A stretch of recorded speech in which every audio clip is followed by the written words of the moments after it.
Okay, so I don't know a single thing about Vegas odds or anything. So what's the over/under on our intro working for this second week now? Under 50% over. Is that like 200? I mean, we just throwing out random numbers here? Or? No, under 50%. Oh, okay. I Well, have no confidence. well, let's give it a shot anyways, okay? All right.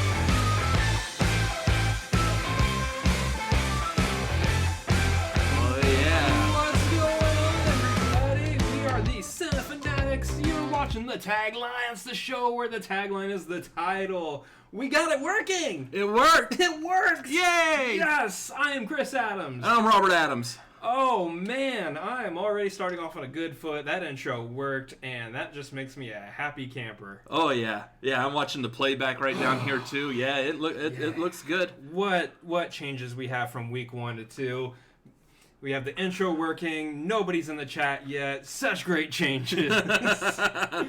We'll get more people will get in the chat as we get going on this, and of course, there's also your ability. Since this is on YouTube, you can also watch it later and catch up. So no big deal right now if you're not on the chat as we start these things. That's cool. Hopefully, you went back and watched the beginning because our intro worked. I know, that's gonna be awesome. So excited! I'm gonna reference that the entire way through. Our intro worked. Please watch the beginning of this video. I forgot to tell you, you got white stuff on your glasses that need to. I was gonna say you got white stuff on your face. It's because I'm white. No, on your glasses, you got a white blob. We're gonna do this on. Oh yeah, look at those. Oh wow, yeah. Hold on. Yeah. I'm gonna clean my glasses live on air here. Don't worry about it. Don't look at him without his glasses on. He's Superman. Did we already do the intros? Did we already say our names? I said my name. Yeah, I said our name. I'm Superman. Yeah, and I'm Clark Kent. Wait. Don't think about it too much. Oh my gosh. All right, so we got. We got Garth McMurray and Christopher Stikelether in the chat already. So, thank you, gentlemen, for being here as we kick this off. Nice and smeared, just like a good bagel. That's great. Nice and smeared. Smeared? Yeah, my glasses are nice and smeared. Is it cream cheese? No, it's whatever oils fall from my face onto my glasses throughout the day. This is why people turned on this channel. Exactly. So this is episode 2 of the tagline. This is our second week. Now, the nice thing about this is we already had all this set up. Like, last Tuesday, we spent, like, the entire Tuesday making sure all the setup was good. And for the most part, I feel like it worked pretty well. Going back, watching it, there were some sound issues. So hopefully those sound issues seem to be corrected. Let us know in the chat if especially if you saw it last week or you saw the replay on the video. How does it sound now in comparison? So, yeah. No, hot man, I could not clean my glasses before the stream. So here's what's funny is you actually had that. So we just got done filming the Schmoedown reaction to the Final Exam versus Experiment, which was a fantastic match. We'll talk about that some more later. We'll cover Schmoedown. But I noticed about halfway through that whole reaction that you had that on your glasses the entire time, and I was like, okay. Okay, so we'll clean it here, but we won't clean it for a professional thing like a Schmoedown reaction. This is a professional thing. Yeah, okay. Sure. It's about as professional as we are right now. Yeah. We'll get there. I'll start checking my glasses every time before we do anything, apparently. So we got Tyler's in the chat. Brandon, the Hitman, Hotman Hannah's in the chat. Christian hates that so much. And honestly, like, I love Christian, but I love that he hates that so much. But here's the thing. I kind of like that nickname on that. It works for Brandon Hannah. It's great. It's great for a non-Schmoedown official nickname, but for the rest of us, it just adds to the fun. Yeah, really, and of course, you know, Jake Alcavetta hates it as well, so... Well, that's because it was his fault. Yeah. And that's okay. That's fine. So, as we continue on here, again, this is our second show, so let us know how everything sounds, how everything looks. Already, right off the bat, the intro played, so fantastic with that. Yeah. Happy that played, because I really love that. Yeah. So as we jump into this first, let's get some like, I guess, house cleaning type stuff out of the way. House cleaning. I want to clean my house anyways. I can't clean my house. We got a live stream, so everything's just a complete mess. I feel like that sometimes. Housekeeping. So if this is the first time you're tuning into our show, which I know most of you in the chat have probably already seen the first episode, but you're at least familiar with us. We've seen you before on other things. Yeah. For those of you who are not familiar with this show, as this is the second episode, I expect that we might attract some people who have not yet watched the show. Look at us, we're not attracting anybody. Self-deprecation humor. Anyway, the way this show works is we talk about movies here. We talk about all sorts of movies here.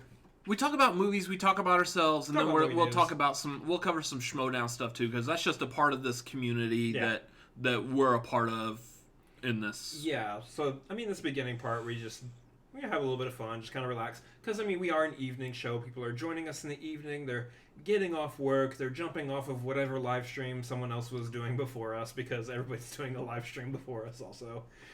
So people are coming here after a long day of whatever it is they're doing with their day, and they just kind of want to mellow and chill. And so we're going to be mellow and chill here.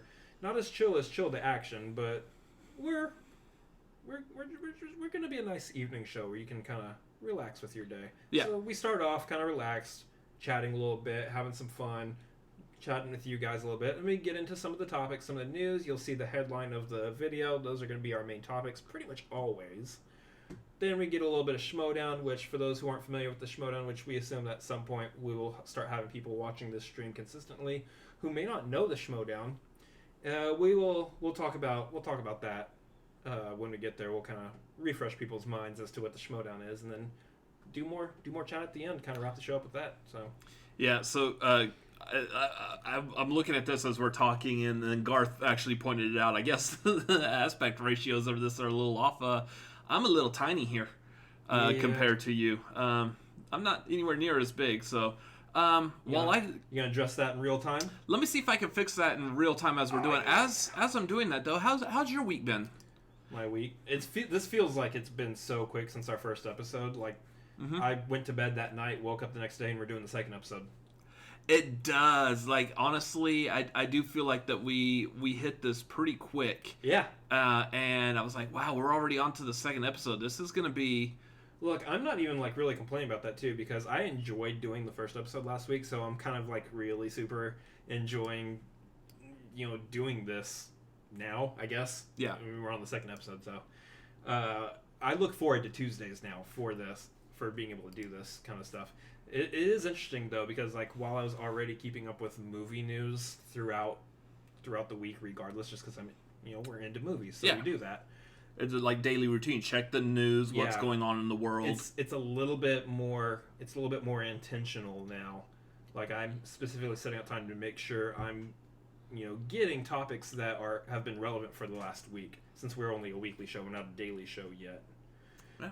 See, look good now. Look at you. You are. I did it. More appropriately sized and compared to me now. Yeah. That's about all I'm going to touch on that. Yep. Good job.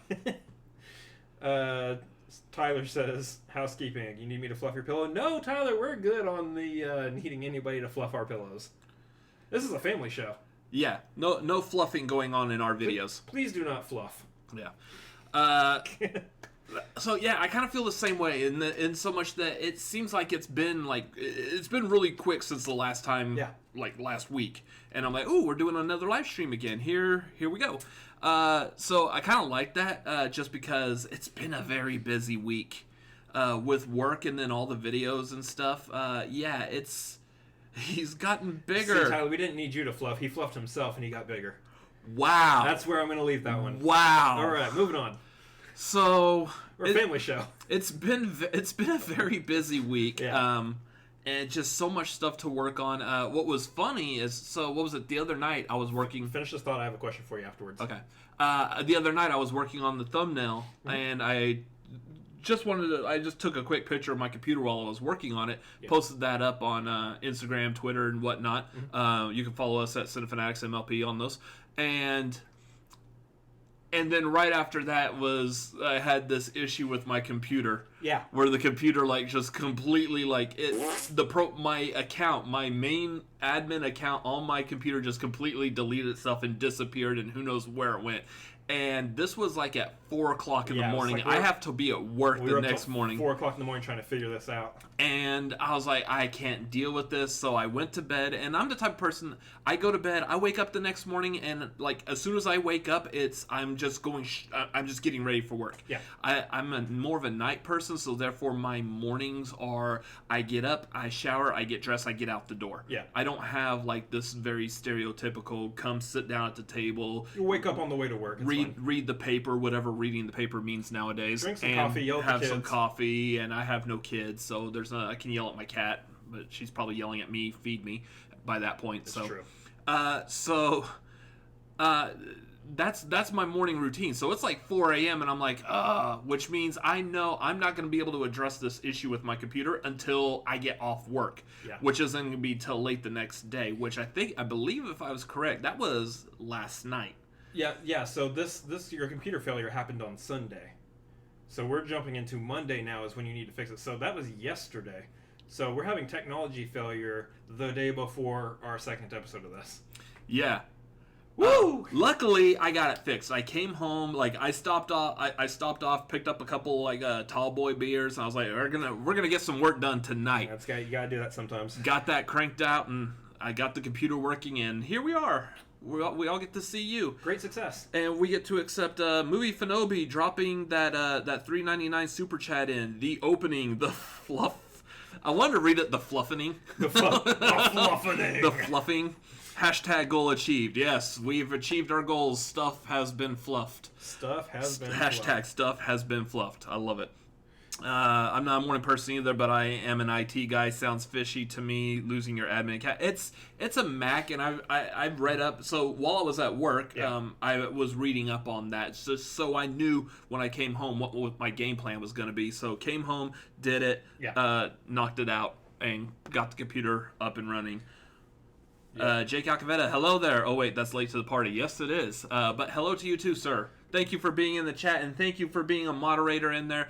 Along with, we got a lot of the Call to Action podcast people moderating in our chat, so big shout out to them. Half our chat last week was all moderators from Call to Action. I know. It was like a whole sea of blue. And then to be fair, it's because we love those guys, and they have, I don't want to say they've earned our respect, because that sounds too, you earned our respect. We love them, so therefore they are in that position. Yeah. That's it. They've proven themselves as capable YouTubers as well. Not necessarily, I don't mean like putting us up here and say, oh yeah, you gotta measure up to our level. No. Look, they're actually gonna pass our level. They're about, oh yeah. Are they at 1200 yet? So yeah, let's mention that real quick. That so last week we did this, and we were like, hey, everyone go over there and subscribe. Get them. They're about to hit C2A1K. And then the next day they hit C2A1K. So I like to think that is completely based off. It wasn't because of us at all. It's because Christian sent everybody from SEN over. Yeah.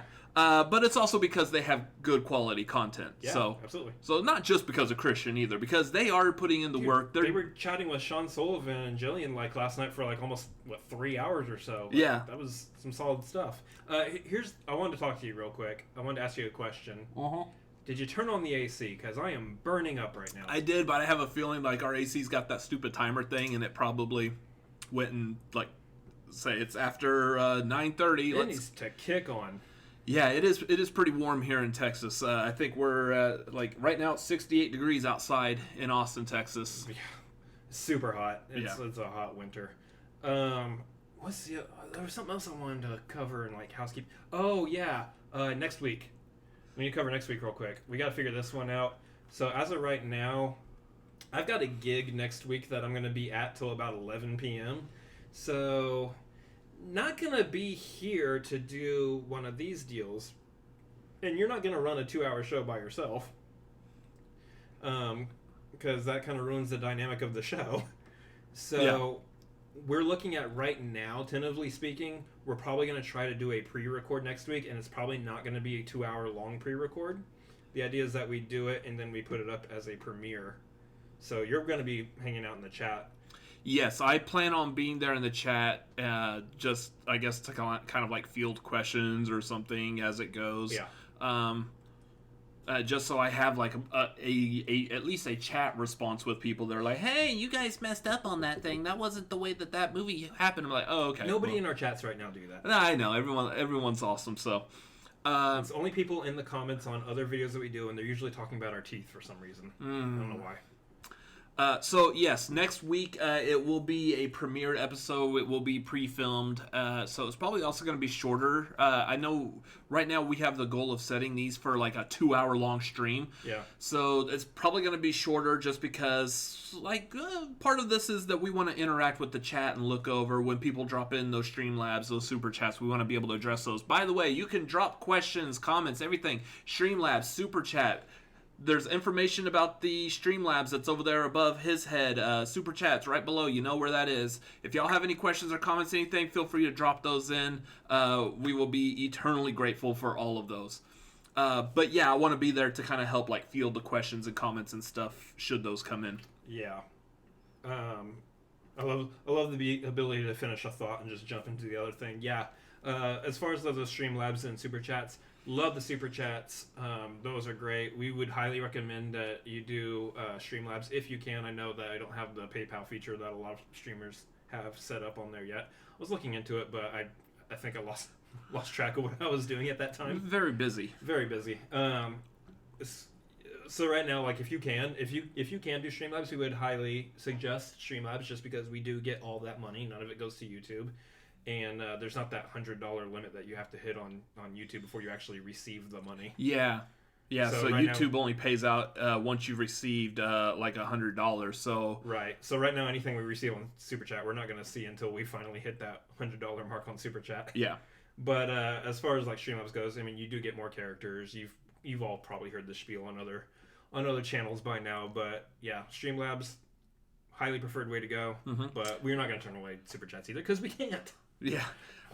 So Jake Acavetta saying that we should add the Streamlabs link to the description so it's clickable. Why is that not in the description? I thought I did. Oh, hey, look, I didn't. Oh, wait, no, it is in there. It's just not clickable. Why is it not clickable? It's in the description. Oh, well, weird. I don't know why it's not clickable. Well, we will figure that out in time for next week. I don't have the HTTP stuff in front of it. That might be why. Oh, okay. Silly technology. And then Jake's also saying digging the black bar to differentiate. Yeah, that was kind of weird going back and watching it is because there's a nice blue curtain up here, which the blue curtain actually looks really good. I'm proud of it. But yeah, it was just weird sea of blue and you couldn't really tell that it was going to cut off at some point. It just looked, it was a weird optical illusion type of thing. So now I put this black bar in and kind of changed up a little bit of the graphics on here. So yeah, hopefully that looks much better. It's much easier on the eyes to see and watch and whatnot. Tyler, I guess he's taking off saying that I leave you boys with this, the $2 super chat. Thank you, Tyler, for the donation. Tyler, if you're taking off, thank you for stopping by. We'll see you later. Hopefully you come back and watch the rest of this because I expect we're going to have a really fun show tonight, but we're glad you stopped in live while you did. Yeah, we're going to have some fun conversations. There's some good topics. There's actually a really big topic that hits very close to home for us, so this is going to be some fun discussion tonight. Because it's literally about our home. Because it is about our home, so yeah, go figure. Lucas Shawshek, what is up, gang? Yes, not much. We have the Lucas the Gams Shawshek. The Gams Shawshek, that's awesome.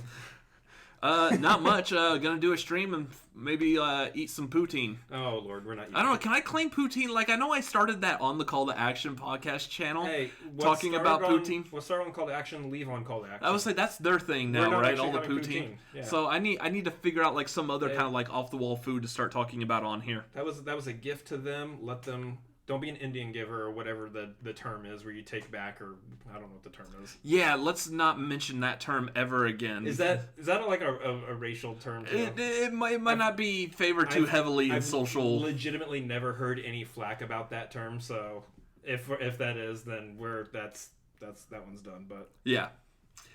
Anyways, and I think one other thing I want to point out. And I was thinking about this earlier. What was it the other night? I can't remember if that was... I don't know if that was last night or the night before. It's all blurring together, guys. Yeah, it's a long week, so you have to forgive me if I don't remember exact times. But it was right after one of the call to action, so I think it was Sunday night. Yeah. It was the Call to Action podcast, and our friend, y'all's friend, Garth McMurray, in the chat. Yeah, it's racist, Chris. Yeah, Not Garth McMurray, but the comment he said. Yeah, duly noted. There's a nice delay there. Duly noted. Thank you guys for your cancel Cinemax. Thanks, Jake. Yeah. So Garth was saying that he wants the show to keep going. Garth, for those of y'all who don't know, Garth McMurray is awesome. He is a great person. So after the stream was over, I decided call him. So we did a Facebook call for what was that, for 2 hours or so? It felt like a while. Yeah. So it was fun. Yeah, absolutely. Talking to Garth, and he's been one of our biggest fans from the start. Garth is a huge fan of all. Thanks, guys. Yeah, appreciate it. Absolutely. Garth is one of the big fans of the Schmoedown and all Schmoedown related content. So I appreciate having these fans. Again, coming back to how the community around the Schmoedown and how that works. Yeah. This is a fantastic community, and I think Garth is one of the pinnacles of a fan of that community. Very well spoken, very funny. Yeah. The only time I've really been able to interact with him, I guess kind of physically, not in a chat room, type of thing, was seeing him do the fan league games or when he was on Schmoebaits. Mm-hmm. So it's great. That was a really fun conversation we had with him. But yeah, he's unfortunately he's been in the hospital for a couple of weeks. So we just hope for speedy recovery. Hopefully get out, get better, and yeah. And I can't talk anymore. Right. So yeah, we love Garth here. We are. We're big fans of the McMurray. Oh, he is out of the hospital.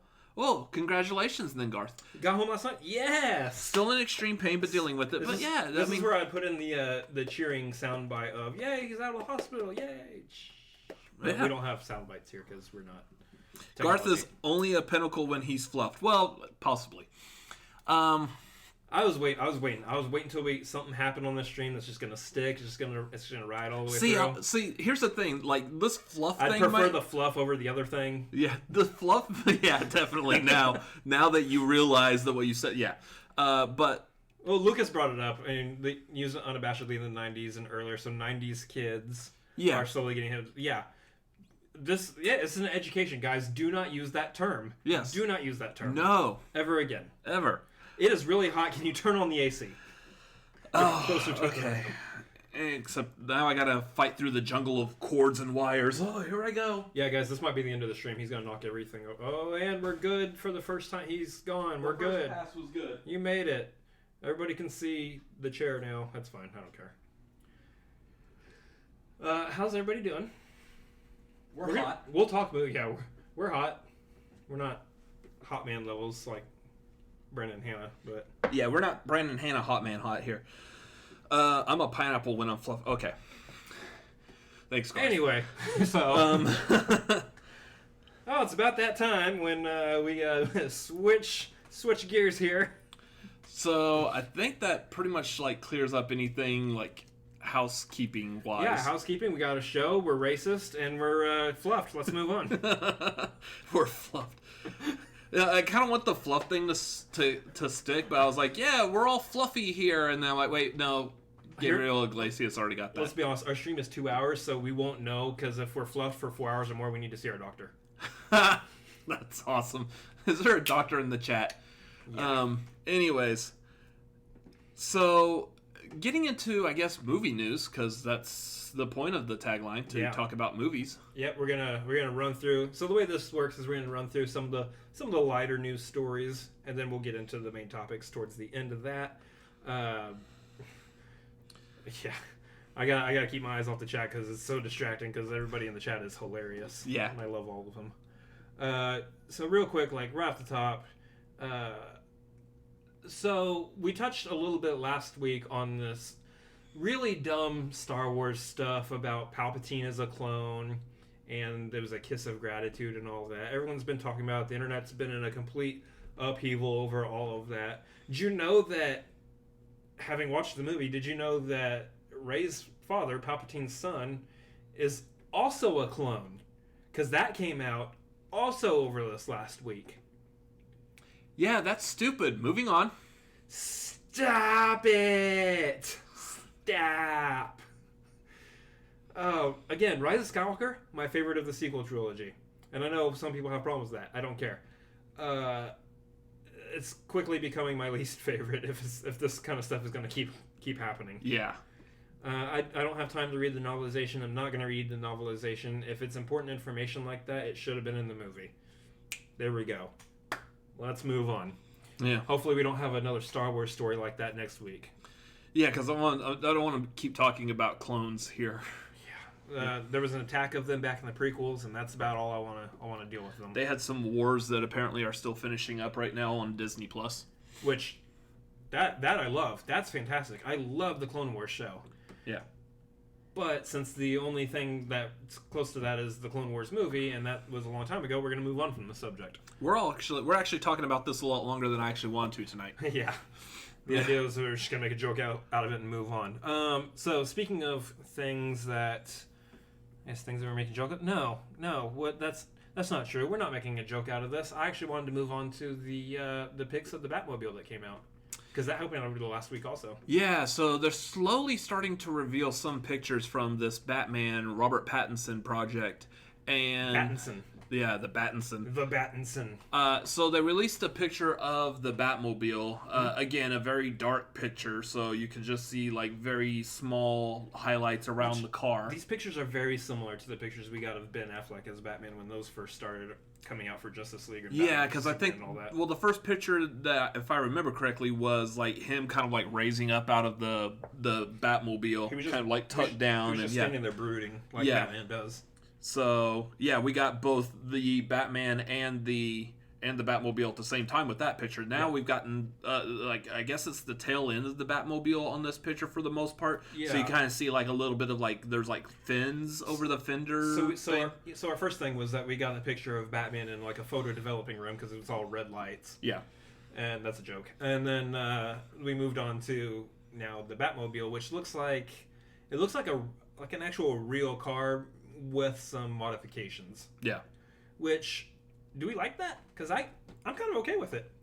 The thing is I don't think we've actually seen anything that looks close to like a normal car for the Batmobile since the 60s Adam West. Because that was pretty much a regular car just with a few small moderation. And we freaking had the Tumbler with the stuff on it with the Chris Nolan movie, so that's closer to a tank than it is a car. Well, even go back and look at the 90s Batman. All of those cars weren't just regular cars. They were all like weird like cars made specifically for the movie.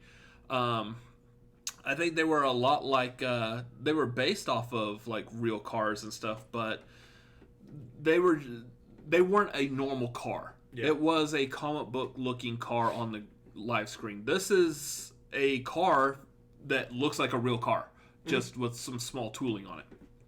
Yeah. So here's the thing. I don't think the Batmobile is something that I necessarily care that much about. As long as it's a fancy looking vehicle that looks like it's streamlined, it's going to move fast, and it's all black. That's it. Yeah. You nail those, you check off those boxes, I'm good. The Tumbler, I don't know, I kind of had a small problem with the Tumbler. First of all, because it really doesn't look anything like Batman. It was military grade. It's military, which really, it's not necessarily Batman. But that does fit in line with all the rest of his suit and technology and where it came from Wayne Industries. And it was also called the Tumbler. It wasn't called a Batmobile. Which... Again, for that Batman, you're really not going to say Batmobile. You didn't have the real. It was realistic. It was gritty. Yeah, but like the flying one and the third one was called the Bat. I mean, okay. Yeah. So, got it. He's Batman. He's flying a bat. Yeah. So I don't know. I want to see more pictures. What I'm eager to see now is pictures of the villains. Right. Because I want to see how they're doing them. Because the villains is where you can go really silly with it, and I want to see if they're going to keep it realistic like the Nolan movies, or if they are going to teeter on that silliness edge that the Batman villains really are. Yeah, because I mean, what they had Colin Farrell was going to be the Penguin. Yeah, which I mean that's a weird choice. That's an interesting concept. Like I know we're going younger with Batman also, so all the villains are going to be younger as well. So what? Yeah, I'm really interested in what all the villains, how their designs are and what they look like, because I think that's one of the big things when we were looking at Joker for both Suicide Squad and the Nolan movies. You had when we first got Joker's appearance in the Nolan movies, it was like, oh, this is definitely a departure. This is definitely not what Joker normally looks like. But then how that Joker was presented within the movie, perfectly fine. Yeah. But then you had the Joker in Suicide Squad, which was a joke. And that's he was damaged.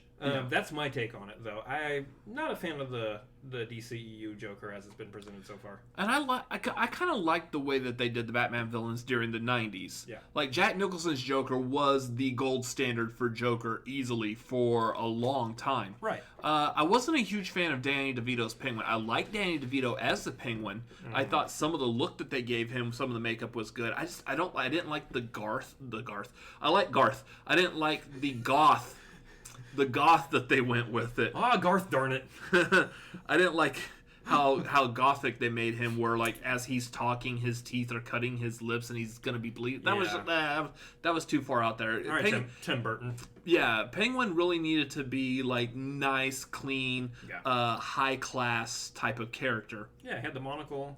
Yeah, that kind of thing. So the rest of them I really didn't mind pretty much all the rest of the Batman villains up until the Schwarzenegger Mr. Freeze. That was... Let's kick some ice. Yeah, that was just way too stupid. So, and Uma Thurman as Poison Ivy was kind of ho-hum. And Garth said the truth comes out, you don't like him. Yeah. Darn it. He caught you. He caught you red-handed. Yeah. Anyways, that was Goth, not Garth. Goth. Yeah. Anyway, that is the Batmobile. So the Batmobile looks pretty interesting. I think the most concern for individuals is just how is Pattinson gonna be? Yeah. Because I just watched Good Time for the first time over this last week. That man was born to be an actor. Mm-hmm. Robert Pattinson is actually a fantastic actor, and I know like people have said that all the time when they've seen his other works outside of Twilight. But you watch Good Time, he was amazing in that movie. So I was already on board with him playing Batman because I understand that you are not just your role. You, as an actor, you're not just the role that you're first famous for. You can have range. You can do things, and that dude has range. Yeah.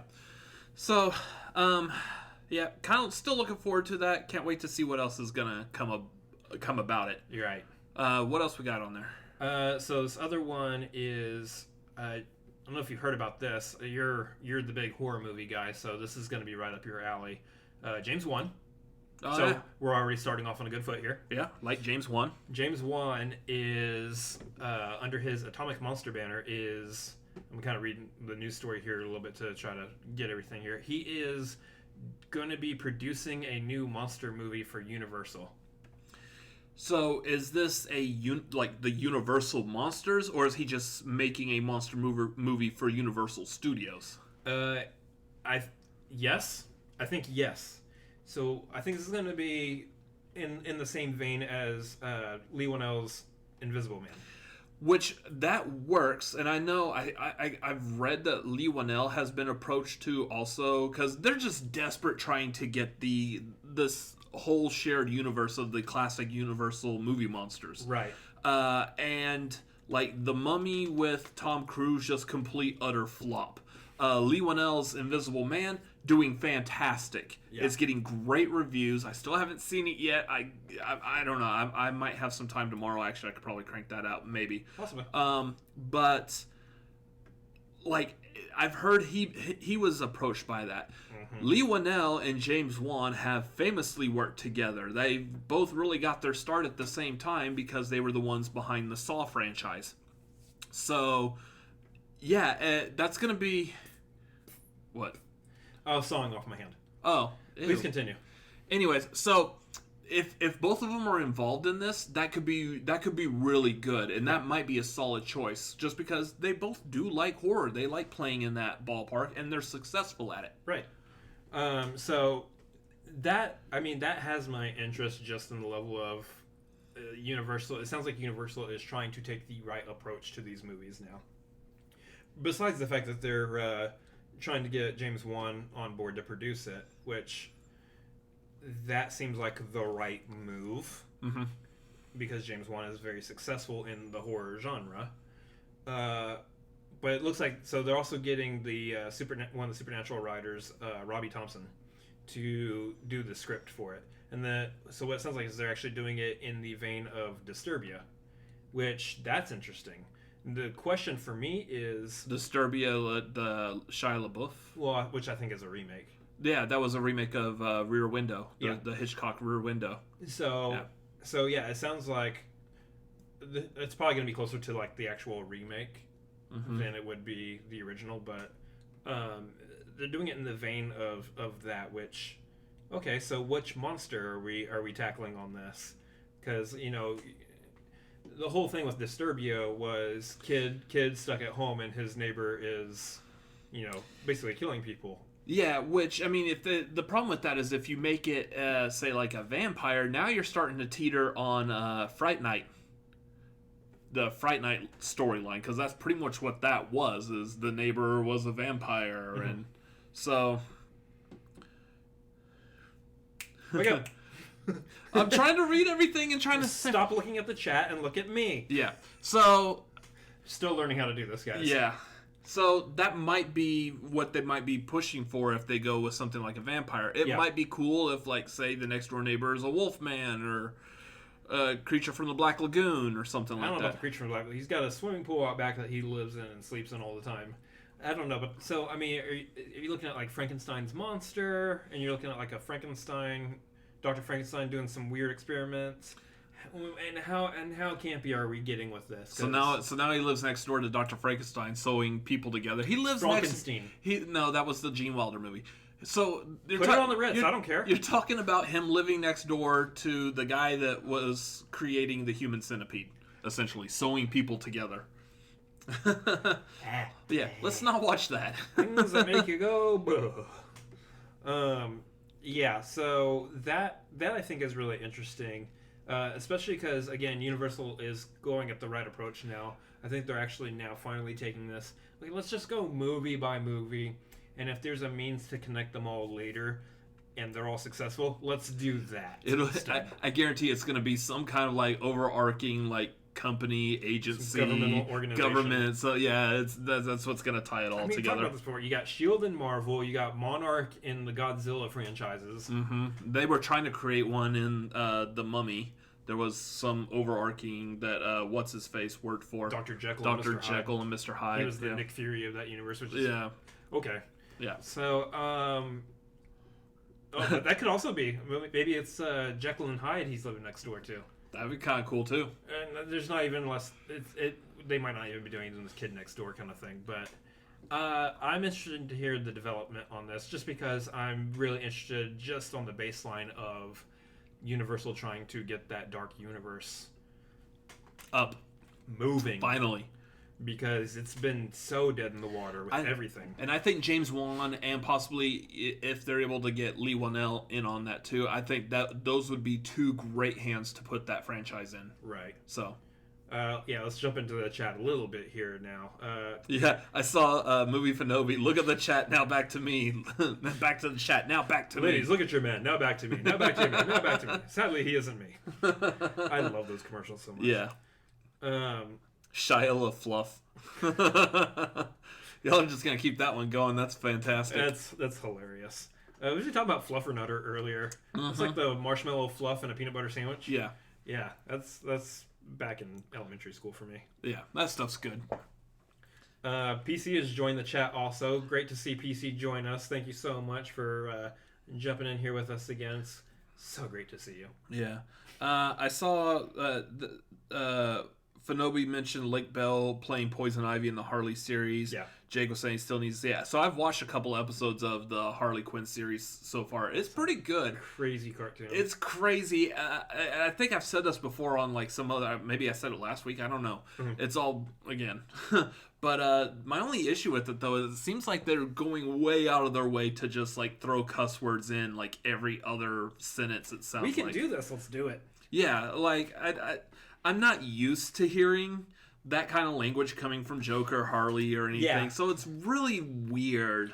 I'm not opposed to it. Those of y'all who've seen us in person, we're not completely opposed to that language, but it's awkward. It just doesn't sound right. Well, especially when most of your experience with the cartoon versions of them are what you saw in the 90s, the old 90s Batman, that's where Harley Quinn came from. Yeah. And then the Justice League and everything. All cartoons. And all DC cartoons, except when they got into the movies, but like, and they've been doing like the DC animated movies, the direct-to-video movies, where they'll put in a dang or a heck or a butt or the variations of those words. Gosh, gee willikers. Yeah, they'll put those in, which those sound fine, but they're not doing it over the top like this series is, constantly like dropping the F-bomb every few seconds type of thing. Oh, fudge. Yeah.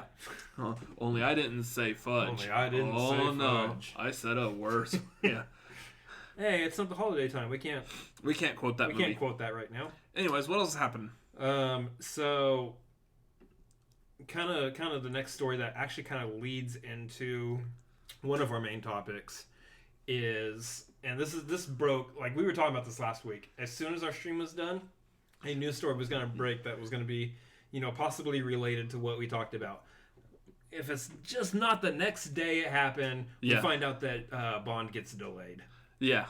We were just talking about Bond because we were just talking about what were we even talking about? Well, the stream last week we were talking about Bond with it being the longest Bond movie. Right. Yeah, how long the runtime is. And now, then we were joking like what's going to be funny is like some major news is going to break like either during our stream or right after, and it was the next morning.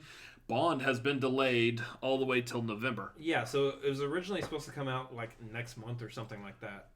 And now it's been delayed all the way till November. And the reasoning for that is... Coronavirus. The coronavirus. Yeah, this is going to be a running theme through a couple of these stories, I believe. Not only like for tonight, but this might be something I'm starting to... We're seeing this trend starting to happen where stuff's getting moved and pushed. Yeah, it's because it's affecting everything. It's really affecting Hollywood right now because a big market in Hollywood is the Chinese market. Mm-hmm.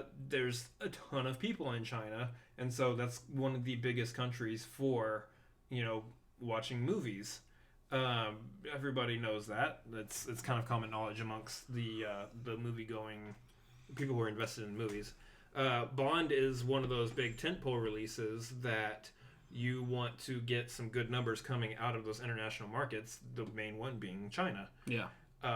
Right now, though, China is kind of like ground zero, one of the big ground zeros for the coronavirus. And so pretty much the entire country is basically on lockdown from being able to go anywhere or do anything. And most studios are looking now towards, hey, are we going to delay things? Are we going to we're still going to try to release them when they're supposed to come out. Yeah. Because people aren't going to go see them. They're going to try to not catch the coronavirus. The nice thing with Bond, though, and they're saying it in the chat, is that Bonds have been released in like November in the fall before, and they've been perfectly Typical fine. Release date. The other thing is now we're starting to see there really is a major change in how movies are released now. That big, like, huge franchise movies typically used to only get released during the summer. Now they're spreading them out. Right. Now you're seeing them coming out in the fall. what was it? Thor Ragnarok was released in the fall. I believe. It was in November, yeah. Yeah, I believe Doctor Strange was also in the fall, if I remember correctly. Yeah, you have Marvel once again, like kind of setting the pace for a lot of other studios. Like, hey, we can release big blockbusters in the fall, and we're going to do great. All the Star Wars movies lately have all been. I believe they've all been in December. Yeah, except for Solo. Well, I mean, the good ones have all been. Yeah. The bigger ones have all been released in December. The main ones. Was it Black Panther was released in February? Right. So I think actually what did start the trend, I say that, but what did start the trend was Avatar released in December, and we saw Avatar was sitting at #1 in the box office for years until Avengers Endgame. Titanic also back in '97. Titanic released in December as well, and that was the key point to Titanic's success is because there was no other major competition for months. It wasn't until the summer started in '98 to where movies started coming up that could topple the Titanic. Wow. Ooh, too soon. It was 1912. It's not too soon anymore. Over 100 years ago. Yeah.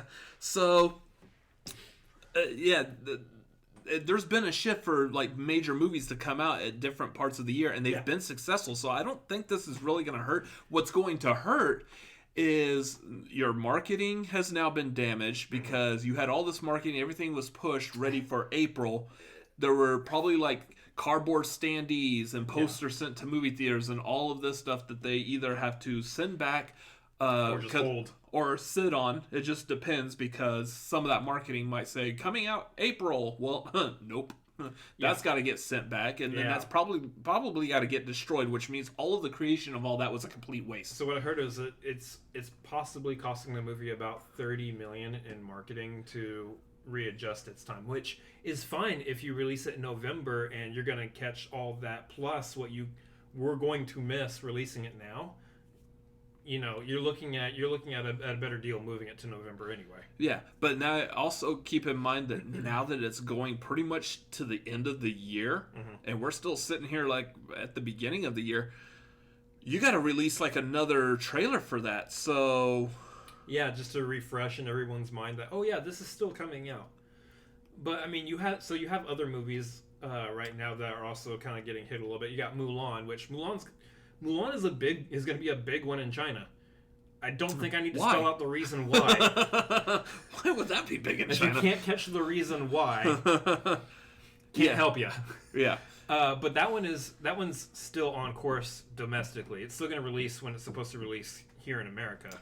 That's because it's Disney, and Disney coronavirus doesn't bother Disney at all. Like the coronavirus catches whatever bug Mickey Mouse is, and it gets infected with Mickey Mouse and goes, oh, sorry. Yeah. I don't know where I was going with that. Anyway, yeah. Well, Mulan, it's second episode. It's okay. We're okay. Mulan domestically is perfectly fine, but they are delaying it in China because that's going to be a big one for China that they want to make sure that people are going to be, physically able to go see that movie. Yeah. So that's kind of an interesting thing for Bond. They could just release it here now and just release it in China whenever China's able to see it. Yeah. I mean, breakthrough idea there. Basically, that's kind of the direction they're going with it. Yeah. So the other thing is that I know some people were talking about you release Bond in November and, it being Daniel Craig's last one, kind of the story. Maybe they're going for a little bit more prestige with it. Does Bond get into the Best Picture category at this point? That's possible. That'd be really interesting. I don't think Bond wins, and I'm saying that right now, even without seeing what any of the what the prestige pictures later in the year will be. But at the same time, it would be interesting to still see it there. And here's the thing: I'm kind of curious, and someone in the chat, I believe, will probably know or can easily look this up. Yeah. Has other than song, has James Bond ever been nominated? Any of the James Bond movies been nominated for any Oscars at all? Any besides song? I'm pretty sure the songs definitely have. Yeah, I'm not sure. Because I know, like, Adele sung Skyfall or whatever. It's one of those moments where I wish Tim Franco was back in our chat again, but... Yeah, whatever. Let's see if someone else will be the next Tim Franco with that Bond knowledge there. So feel free to drop that in if y'all know. So yeah, that's interesting. That's definitely going to set a precedence, and that stuff is being canceled because of coronavirus. But what else could potentially be happening in the news? So I'm going to say, speaking of canceling from coronavirus, let's get into one of our major topics here. So for those of you who know, and those of you who don't know, we're going to tell you now. We live in Austin. There's usually a couple big events that happen every year in Austin, some big festivals, music and otherwise. One of the biggest ones being South by Southwest. That's where all media essentially has their big moments. I do believe that South by is the biggest of everything in Austin. It's just barely edging out ACL, the Austin City Limits Festival. Yeah, because so with South by, you have music, you have film, you have interactive, so you have like digital, technology and all that stuff. That whole thing is getting canceled this year, which is the first time. Yeah, that's never happened before. That's unprecedented in the history of South by Southwest. Yeah, this isn't good. So I mean, right now we're talking about like. You see the news stories. Everyone's saying like, okay, what does that mean for, the film industry, the music industry? What does that mean? What does that mean for the city of Austin? So some of y'all, I don't know how much widespread news of this was before the official announcement came through. Yeah. But the local news here in Austin that I don't check when I wake up in the morning and not read the paper and not drink coffee. I barely flip on Twitter. And not honestly scream at the kids. But the local news here, about a week and a half or so before was saying like, hey, there's major companies that are dropping out of being at South by. And it was like major companies like Twitter, TikTok, all of them were like, yeah, we're not gonna go there. I think like Warner Media or something was saying, which Warner Media under like say Warner Brothers, all that stuff, those are huge name brand companies that are saying, yeah, we're not gonna be there for this. So they started dropping out, and then there was a petition created that said petition to cancel South by over concerns of coronavirus. Yeah. And so we saw this, and we're all sitting there thinking, like, yeah, all these people are signing a petition, but they're not going to cancel South by. 350,000 people went to South by last year, including us. And they're not going to cancel South by at all. Like, that's a major money, economical event for the city of Austin. Our city literally almost hinges upon these big festivals. Pretty much, yeah. And then, sure enough, I guess the mayor here in Austin declared it an emergency, and therefore effectively shut down South by. And like, if I remember correctly, if I was reading everything right, it wasn't South by themselves. It wasn't the South by Southwest organizers who ended it. Right. It was the city of Austin saying, nope, we're not going to have thousands of people coming into our city from all over across America and potentially bringing this virus here. I mean, they didn't say that, but in so many words, that's pretty much what they meant. It's essentially the reason, yeah. I mean, you're looking at, it's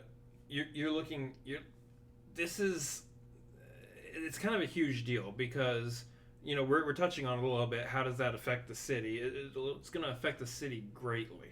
Because we're saying, like, last year, they brought in over 350,000 people to South by last year. Yeah. That number is expected to stay relatively the same, if not a little bit more or a little bit less. That seems about average. So you're looking at a situation where the city is planning on bringing in millions and millions of dollars. Everyone's going to come watch some big premieres, music, all of that, and that's not happening now. Granted, the situation is still that a lot of people still have their plane tickets that can't be refunded, and so they're going to just come to Austin anyway. Yeah, it's expected that there's still going to be a great deal of people that are coming here. They're just going to be like, you know what, I'm just going to take a vacation, and I'll just go see the stuff that Austin has to see. Sure. I'll go eat the stuff that Austin has to eat. Which is a lot of good food. Brisket and breakfast tacos, y'all. I mean, we got them. I'm hungry now. Yeah. But Yeah, so I mean, you have all these people who, regardless of whether South by gets shut down or not, these people are still going to come to Austin anyway. Yeah. They're just not going to be in an organized fashion, just huddled downtown where South by takes place. Which is great overall for the city of Austin, because you're still going to get some money coming into the economy here. Yeah. It will still help fund local businesses here with the people that are still coming. What it sucks for is South by. Yeah. Because some of this stuff I just read today, and I haven't been able to fully verify it, so I'm not 100% certain where the sources of this were coming from. But one thing I read says like they laid off like a third of their full-time employees because they were counting on money from South by hinging on this. Yeah.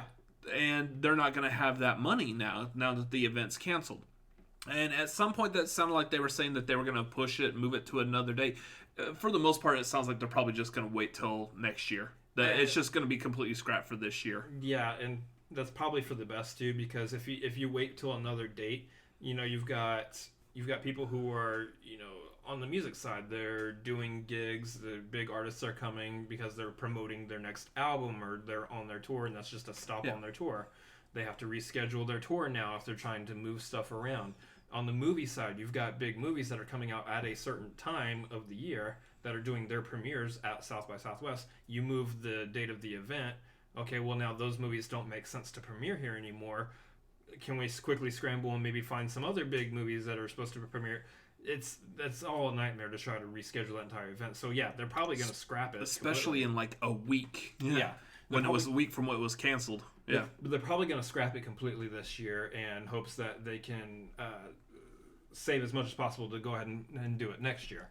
Which, that's fine. The issue though this year is that based on some of the stuff that you were looking up earlier.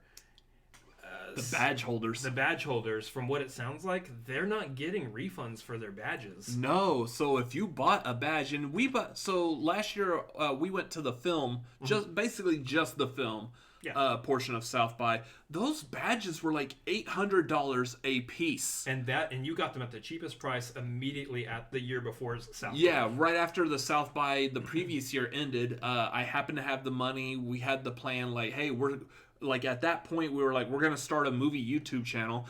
Let's be preemptive on this. Let's go pick up badges for South by next year in the hopes that maybe our channel is big enough to where it makes sense for us to be at South by. Right. We went to it. We went to the premiere of Us. I believe we were the first ones on YouTube with a review for Us up, because everyone else who was there, all the other reviewers and people there were all from like California, and like sure they could type up a review, but they didn't have like a place to come back to that had the camera and lights and everything set up ready to film. They didn't have a thumbnail already created, ready to go. All we had to do was just hightail it down the road and we got it. Yeah, we quickly came home, filmed. I quickly threw it up, edited, everything looks nice, and it was up. Yeah, so that was last year. That was the situation last year. Whereas this year, you're now looking at these people who have these badges that cost at least $800 if they got them early enough. And maybe a lot of these people, of course, like their companies, big publications sending out people to go cover the event. Those companies are paying for it. But a lot of people common like us who have to pay for our own badges right now, they're spending at least $800. Depending on which of the festivals they're going to. Some upwards of like $1,200, $1,400, $1,600, whatever for just a badge. And they're not getting refunds for that. Yeah, which that's a huge blow to some people. That hurts. Yeah. That hurts. What sounds like what they're being told is, hey, hold on to it, use it for next year. Which is that even necessarily smart for South by? Because at that point, South by is getting hurt next year because they're not necessarily selling new badges or as many as possible. They're reusing the ones from this year. They're still feeding off of the loss of this year. Yeah, so this is a major blow to South by. It's huge. It's a situation where, let's say, coronavirus is under control, it's taken care of, it's almost nearly gone later this year. Best case scenario. They figure out a cure for it or an antidote, whatever. Yeah. Something to inoculate yourself with. Yeah, most of it's under control by the end of this year. Cool. 2021, everyone's good to do all their traveling everywhere. Everything's great. Best case scenario, the effects of this, the remnants of this, are still going to affect a lot of things for the next few years. Mm-hmm. So this, I mean, it's a huge deal. It's very unprecedented for a big event like South by, in its economic impact of Austin to be canceled completely. Yeah. So we're worried about our city. Our city's going to crumble and fall apart, and we're all going to die. I'm pretty sure Austin will be okay. It's just the economy is... No, we're all going to die because South by Southwest was canceled. All right. Let's reel it back in just a little. Let's pump the brakes a little bit. Yeah, just a tiny bit. We'll be fine. I'm not sure that South by Southwest will be fine, though. Yeah, eventually they'll recover because they are still a huge name in the entertainment industry. It's a huge place to come to promote your stuff. And it brings in huge tourism to the city. So the city of Austin will probably do what it can to make sure South by survives next year. This is just because this has never happened before, nobody knows how to handle it or what to do. So it's going to be the zombie apocalypse. We're all gone. We're all goners. Yeah. I'm not going to survive a zombie apocalypse. I know that for sure. Yeah. Cool. Because you don't watch zombie movies. I do. Movies aren't going... You're not going to survive just because you watch movies. Let's be honest. Yeah, whatever. The second that I'm leading a group of survivors, I'm building like a shrine to George A. Romero and be like, thank you and your blessings for teaching us how to survive this. Our Lord and Savior, George Romero. Yeah. Oh, okay. Yeah, so that's that. Let's move on to a little bit more of a fun main topic than the downer of coronavirus and what it's doing to our city. Well, let's touch upon like the little topics that we have too as well. I did that already. Well, stuff like how does let's double check like the I wasn't paying attention. Well, like the movie stuff. So like this past weekend. All we cover is movie stuff. What are you talking about? This past weekend. The numbers from this weekend. Oh, you wanted to do that now? I thought you wanted to do that after this topic. Okay. Well, you're wanting to go into the other main one? Yeah. Okay, no, save that for last. Okay. That's why it's a main topic. Well, how to stream. No, so both main topics. Whatever, do your thing. I don't care. From this weekend, we went into this weekend with two major movies coming in. You had Onward and The Way Back. Yeah. Which we saw both. We reviewed both. Both of them, fantastic movies. Yeah. Both really good, very well done. Onward took the #1 spot. Which you can see those reviews on our channel. They are both up on the channel right now. Onward took the #1 spot, dropped Invisible Man down to #2. Way Back took the #3 spot. The thing is, like, I get why Onward's #1 because it catered to the families. It's got a wider audience. Way Back, like, the amount of money that it made, looks like it made, like, a little over $8 million. That needs to be up there a little higher. That movie needs to make some good money because that was a great movie. People need to go out and see that. It was a great story. What hurts it, what I think does hurt it, is that it's that R rating. Typical movies that you see in this kind of fashion, they usually have a PG-13 rating. Now, that's not to say that the movie didn't need its R rating for the story they were telling. Absolutely. I think the R rating was perfect because of how deep you could get into that character's life. Yeah. But that doesn't mean it's not going to hurt in the box office a little bit. That PG-13 would open a little bit wider. I think it would be a little bit more of a competition with Onward. Plus, maybe if the marketing was a little bit higher too, but even still... It's kind of hard to market that kind of a movie. Hey, come watch Ben Affleck be an alcoholic. Essentially, So when I saw the first trailer, both of us, when we saw the first trailer, we're like, dude, this movie's going to be great. This looks good. And it was fantastic. It was just as good as I had hoped it would be. A very enjoyable movie. But yeah, that really doesn't sell a movie on... I mean, how many movies do you have out there where the plot line of the movie is essentially the central figure is a depressed alcoholic? That doesn't make you want to necessarily get up and go see that movie. Yeah, it is kind of a common story, but at the same time, like, what is selling of that movie is hopefully going to be some good word of mouth, because I know for a fact that we step back here and we're like, Ben Affleck put on a fantastic performance in that movie, and it is worth seeing it for that reason, because that was it seemed like a very personal story for him. Yeah. The other thing to go back and touch upon, though, was Onward was number one. Mm-hmm. But it only pulled in like a little over 39 million, which is very odd. Yeah, for a Pixar movie.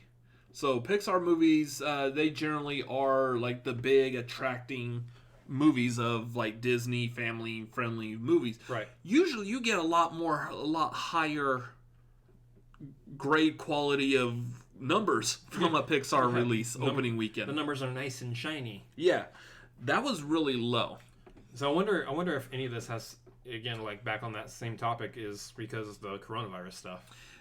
Yeah, possibly. And the problem with that is that some of this stuff, it looks like it might take a while for people to analyze before they're able to fully say, yes, this was because of a virus scare that people aren't going to the movie theaters. Yeah. I mean, kind of makes sense if you think back to that movie Outbreak from the 90s.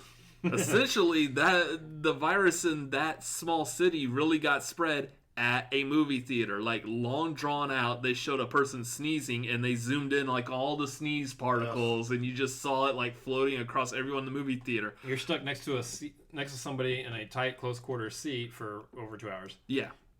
By the way, Outbreak, fantastic movie. Probably not now's not the best time to watch that movie, probably, but it is a good movie. Great amount of actors in that movie as well. So. Yeah, so I mean, the other side of it is both movies just haven't had probably the best marketing necessarily. Especially for a Pixar movie, you want to see like some more colorful stuff everywhere for Onward. But for the most part, I think part of it is definitely the where's the box office in regards to where's that coronavirus stuff going right now. But yeah, I mean, is there anything else for the box office? That's kind of that's pretty much it for like box office for the way it looks right now. I know what else is coming out? Do we know what else is coming out in the next couple weeks? So we've got this weekend, we've got Bloodshot is coming out. That's going to be fantastic. So again, this is another like hardcore, like based off a comic book movie that is being pushed to PG-13. Yeah. To try to attract a wider audience. But the problem is that this seems like the type of property that also would do well in China. Yeah. Well, this is supposed to be kickstarting the Valiant Comics cinematic universe. I asked for that. Yeah, that's the thing. Like you've got Marvel and DC are the two tent poles of comic books. Right. I would say right after that you've got like Image and Dark Horse. Image and Dark Horse are both pretty big. Image was created back in the 90s, spun off from everyone who was unhappy with how they were being treated by Marvel and DC, so they just made their own, and Rob Liefeld just took that opportunity to put pouches on everybody and not show their feet. And not draw their feet. Yeah. So like those are two big ones. Valiant was pretty decent in the 90s as well, but Valiant was not up there. Those were like the four like bigger ones at that time. Dark Horse and Image, Marvel, DC. Yeah. So I don't know why Valiant's coming out with these now, but I'm kind of eager to see what they might do with this and if it might do anything. They got Vin Diesel in it, which Vin Diesel in a movie where he's basically running around killing people or blowing things up. It works. Fast and Furious? Fast and Furious, Triple X, Pitch Black, or Riddick, whatever. It sounds like his That's his MO. Yeah. MO. So that's going to be interesting to see how well that movie does, because I'm not expecting great things from it. The trailers haven't wowed me. Yeah. But I want to jump in the chat real quick before we move on to the main topic. There's a couple people who popped in here. First of all, Movie Fanobi left while we were talking. So Movie Fanobi, you turned this back on later. Thank you for jumping in our chat and hanging out with us for a little while. Really appreciate you coming in and hanging out with us. Did want to point out that Garth McMurray, bless him, just went and did a whole bunch of research on the James Bond movies that have won Academy Awards. I have a feeling that Garth didn't do research. I have a feeling Garth knew this already. Well, yeah, okay. I mean, research knew it. He did the legwork and got us that information. So thank you, Garth. Yeah, Skyfall winner, editing, best original song. Yeah, Thunderball winner for visual effects, Goldfinger winner for sound effects. Yeah. So yeah, they haven't picked up like really any major awards. Yeah. But they've gotten like the technical merits. Right. Technical awards. Yeah, and then again, that's pretty much what I would expect this time as well. It would be a technical thing, not so much the best picture status. Yeah. We got Darren Battens in the chat. Hey, what's going on, Darren? Thanks for jumping in here. PC hates Austin, so I'm not going to address that anymore. Oscar Roma says, "Is this where all the cool people are hanging out tonight?" Oscar Roma, you jumped in the chat, so the answer is yes. You're here. All the cool people are here. Yeah. So, and wait, G.I. Joe Snake Eyes is coming out at the end of this month? I haven't seen a single thing about that at all. I highly doubt that movie's actually going to come out. Was that supposed to be another live-action G.I. Joe, or is that supposed to be like a direct-to-video animated or something? No, it's a live action. It is Ray Park, again, playing Snake Eyes. They're changing up like most of the rest of the cast, I think. Last I heard, Ray Park was the only one who was like staying on board to play Snake Eyes. And they're redoing everyone else, or they're adding a bunch of other new characters. It's supposed to be a Snake Eyes origin story. So interesting. So New Mutants is coming out finally. Yeah, we think. So there's a lot of interesting stuff coming out here pretty soon. We're obviously going to cover all of it as we do episodes on this channel. But so this other main topic here, is that there's a couple things that dropped for Thor: Love and Thunder. Mm-hmm. The next movie in the Thor, it's the next one. Like our one of our big four in the MCU is actually getting a fourth movie. Which is funny because like you're not getting an Iron Man 4, even though that was the major entry to the MCU. That was the big tentpole of the entire MCU. Which you think like maybe they could like move it on to like an Iron Lad or a Riri, yeah, taking over the role of Iron Man, but we'll see. Okay, Garth says Snake Eyes is moved to October. Okay, it makes a little bit more sense. It's like, man, they got to up that marketing real quick. We were talking about movies with bad marketing. Yeah. Oofa. So yeah, you've got you've got Thor: Love and Thunder, supposed to be the fourth movie in Thor. This is the movie that's supposed to move things along to Jane Foster taking up the mantle of Thor. Yeah, basically.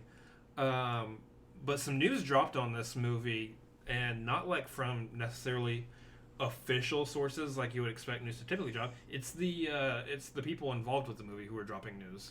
Yeah. So Tessa Thompson spilled the beans, I believe, all over Twitter, that Christian Bale is confirmed for Thor: Love and Thunder, and he's going to be playing the villain.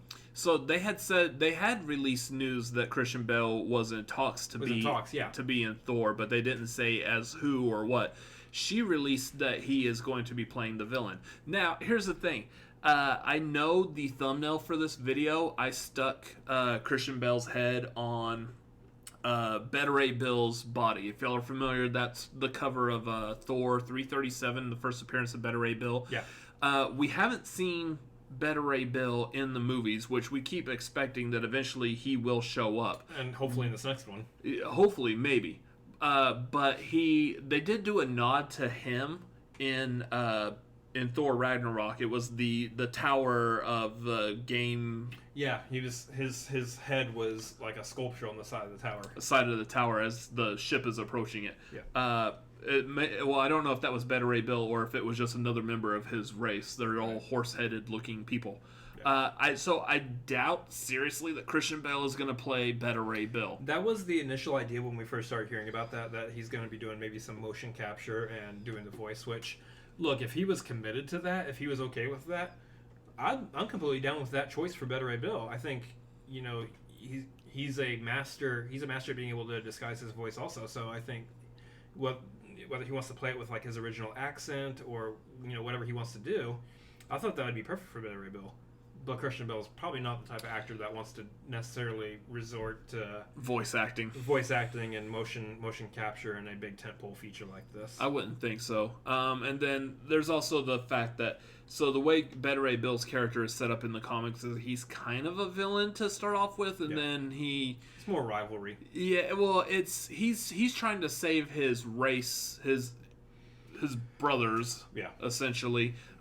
Thor doesn't necessarily know what he's doing and treats him as a villain, and he's not a villain, and then surprises Thor when Bette Ray Bill was capable of picking up Mjolnir. Yeah. So Mew Meow. Yeah. Picks up Mew.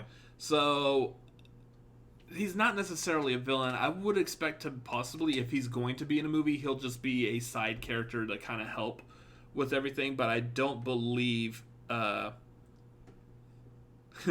I don't believe he's going to be a major villain in this. Right. So here's the thing: I'm not exactly sure who else, major villain-wise from Thor, we have left that Christian Bale could be playing. No, and so you got to start thinking maybe more outside the box. Is Christian Bale playing a villain necessarily from Thor? Because we're talking about the Black Widow trailer just got released. Also, the final Black Widow trailer. They stuck Taskmaster in there. Is Taskmaster typically somebody who is a Black Widow villain, or is Taskmaster more of a general villain who's had multiple heroes that he's gone up against? Yeah. So you might be in the same capacity. You're not necessarily diving into a Thor villain anymore. Could they be setting him up as Doctor Doom type of thing? Yeah. Could they be setting up Doctor Doom as the villain here? Probably not. I doubt Christian Bale wants his face covered. Yeah. Well, sure, but at the same time, you're in a better situation with that because, like most other heroes or villains with masks, how much time is he spending without the mask on? Yeah, and you're just seeing Doctor Doom's disfigured face. Which that's not Doom's character, so it's probably not Doctor Doom. Maybe, yeah. You don't know what approach they're going to take on it either. Yeah. But at the same time, you're looking at he might have his face covered, but Doctor Doom is still a long-standing villain that you're going to see probably interweaved throughout multiple properties when he finally gets introduced into the MCU. And I would be okay with Christian Bale playing Doom. I think he'd be a great choice. I'd prefer someone like Michael Fassbender or Jason Isaacs, but there's no issue if Christian Bale is in that role. The question is, who is he going to play?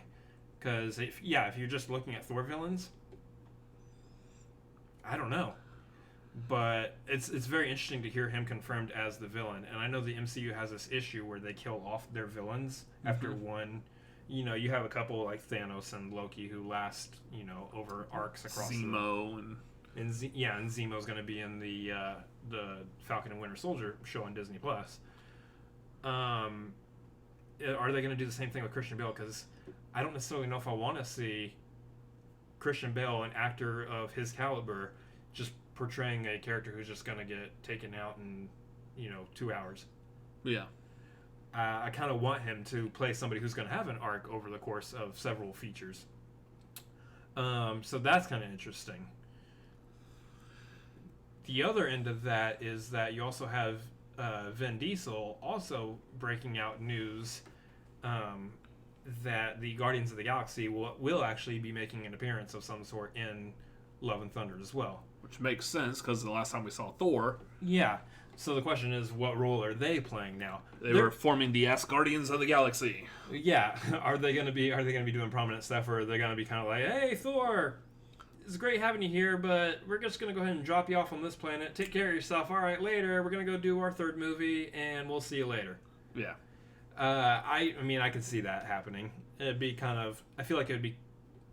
I personally feel like it'd be kind of weak, because why did you even bother setting them up just to be a plot point to get Thor to a specific location for the beginning of his movie?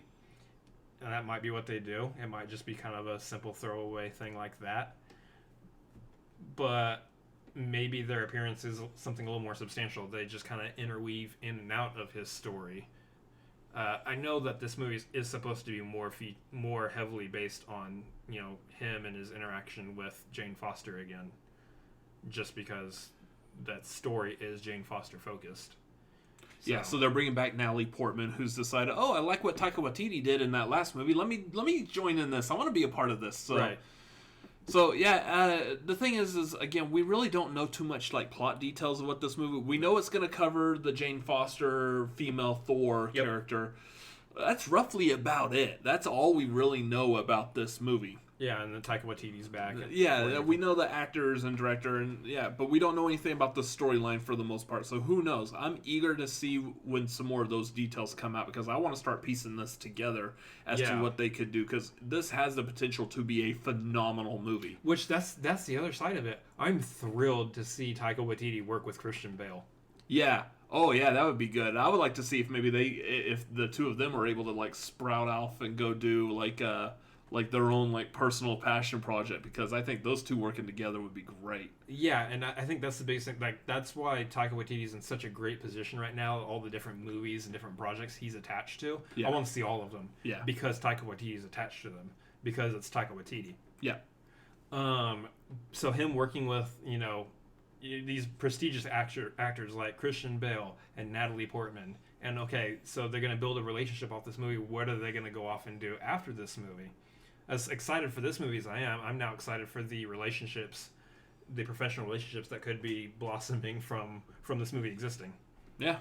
So that's something to look forward to as well. Yep. I think that's gonna wrap it up for our little movie news here. Yeah, so moving into we'll catch up on some Schmoedown stuff real quick.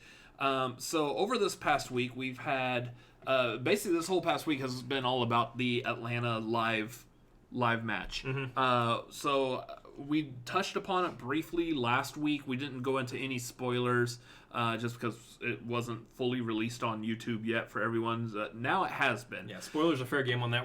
Spoilers are great now. What we're not going to do is we're not going to touch on spoilers for the Throwdown. The Throwdown or the match that was released to patrons last night. So we're not gonna talk about those. They were all great. Yeah, especially the match that was released to patrons yesterday. That was funny. That was a great funny match. If you haven't seen that, you're not on the Schmoedown Patreon or what have you. Jump on that. I know it's going to be released. It's going to be released this Thursday. Yep. So I mean, it's in 2 days, but I would still recommend jumping on the Patreon and just watching that one right now because it was so good. But going back to the Atlanta live, so you saw Alex Damon. He took home the win for the Inner Geekdom up against match. Emily the Rose Jacobson, which that's pretty good first showing for him. Like we know he's strong in Star Wars, but seeing him be able to start take his first win and maybe have some control over the Inner Geekdom League might be a pretty big deal too. Yeah, so it'll be interesting to see how far he grows into that one. And then you got Ben Bateman versus Dan Murrell. Easily one of the best matches ever. Yeah. Ever. Like we're saying match of the year. It's an early contender right now for match of the year this year.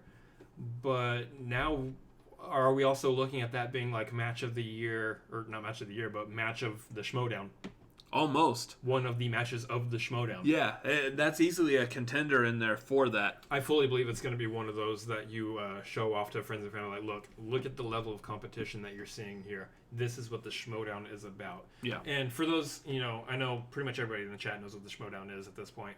But if you're watching this later on replay, you're like, what is this Schmoedown thing these guys are talking about? You might have seen like other videos on our channel where we're doing reactions to this Schmoedown thing. If you are a movie fan, a fan of competition, a fan of sports, wrestling, MMA, any of that type of stuff, like this is going to be something that's right up your alley. This is movie trivia turned into a sport. That's what it is. I mean, you've got teams, you've got fashion, you got rivalries, you got all this kind of storyline based stuff, but you've got it mixed with real, actual movie trivia competition. That's at a much higher... you got trades, you got betrayals, you got... I betray you! You got it at a much higher level than your normal pub trivia. Oh, yeah. So, it's definitely, like, if you're watching this video, you don't know what this is, go over to Schmoedown Entertainment Network, give a few of those matches a watch, see if you can get invested in what they're doing, because they're doing some really great stuff over there, and it's only going to get better and better. So, back to Atlanta...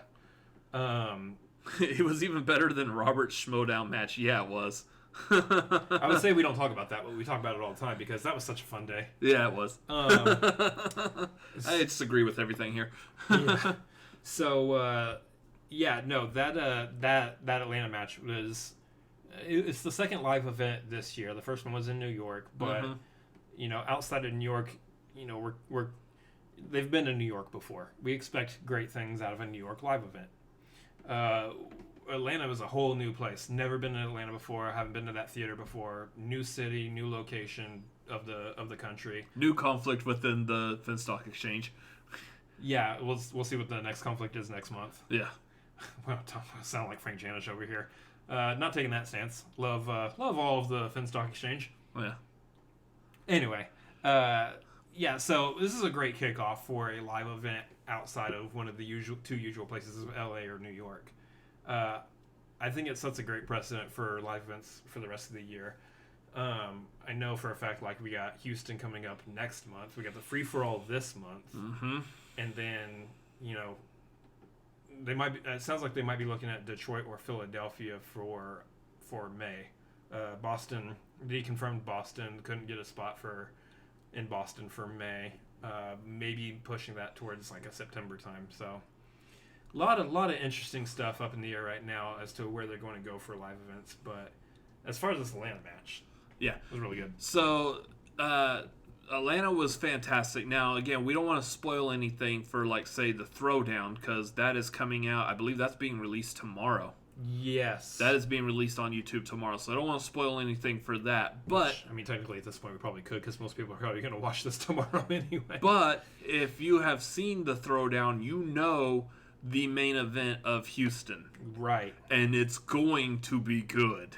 Yeah. It's going to be fantastic. I'm not going to say it's as prestigious as, say, the action Civil War was between Guy and Ben. But it's pretty good. It's pretty far. Like, when you sit there and you think about, like, why in particular is this battle happening, you're like, that makes sense. And this is a battle that was a long time coming that needs to be fought. Yeah, I'm excited. I'm excited to see just how this match goes down and what happens during it. I know some people say, like, on this one, bring down the cage. Make it a cage match. Like, which is hilarious, because we're talking about trivia. All they're doing is standing at a podium and answering a lectern or whatever. Yeah. And they're just answering questions. If you've seen, I mean, I know you did, but if you've seen the Houston live event last year, it's at the Booker T World Gym Arena again. So they're going to be doing it in a wrestling ring again. Which there's a reason why it's in a wrestling ring. They're going to play into something. You do stuff at the Booker T World Gym Arena that you don't do normally at any other live event, which is why you should be getting your tickets to Houston right now, because whether the matches are high-scoring matches or not, you're going to have really good entertainment value seeing it live in person. Yeah. The energy at that event last year was so high, like, there's no reason to not get tickets this time. Especially since, once again, plane tickets are cheap due to coronavirus. Yeah, that's the other thing, is, again, if you're trying to go to Houston, the Houston Live event, get your tickets now. Plane tickets. Right this plane second. tickets now are fantastic. Open up a new tab, get some plane tickets. Yeah. So there's a lot to look forward to, especially because, I mean, you're looking at Dana's fourth time holding a belt again. Mm-hmm. Which, he's continuing to break all the records. Rokas knows very much about all the records and all the belts and all that, but Dan has never been defeated in a live event. Has yet to be defeated in a live event. We've got Free For All coming up. Yeah. Free For All is the event that he could be defeated at, just because of how many competitors are there. Yeah, I would say technically, but yeah, he did. He won the last one. He won that one too. He's won every live event that he's appeared in. Yeah. So I mean, his run could be broken with Free For All this month, but it's just a matter of how the numbers come down to on that. Potentially, I mean, you could say that, but you look at Bibiani. He was number one, and he's still standing. If it weren't for Dan, he would have won the event. Yeah. So, numbers no longer are a thing. It is about how well you play throughout the entire event. Yeah. A lot of good stuff coming from those live events. See, we're about hour and 28 into this. So real quick, we got a lot more people who have joined in like since we started. So real quick, want to go back. The intro worked.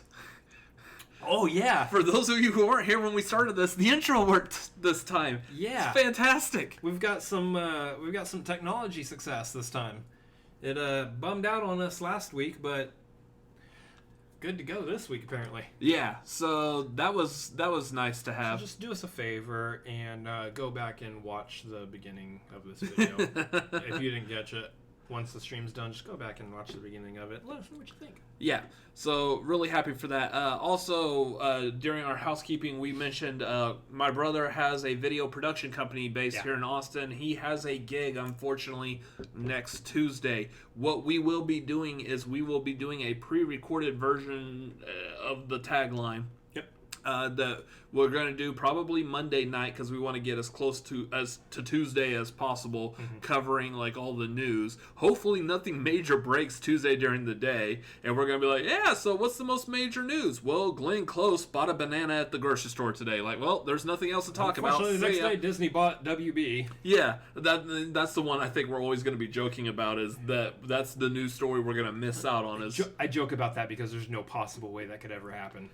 I say that because monopoly laws will forbid it. Yeah. So,